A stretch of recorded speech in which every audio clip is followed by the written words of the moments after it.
19 फरवरी को आम तातील का ऐलान। तमाम सरकारी और नीम सरकारी दफातर के साथ साथ तालीमी इदारे भी बंद होंगे। तफसीलात के मुताबिक सिंध हुकूमत ने हजरत लाल शहबाज कलंदर के सालाना उर्स के मौके पर 19 फरवरी को आम तातील का ऐलान कर दिया।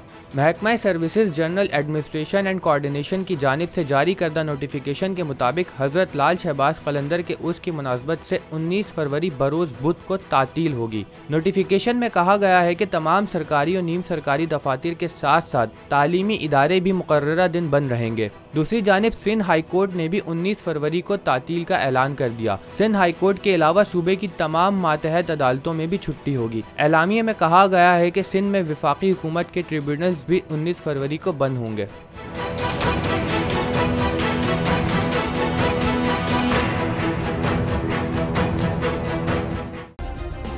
सब्सक्राइब करें और बेल दबाएं ताकि कोई खबर रह न जाए।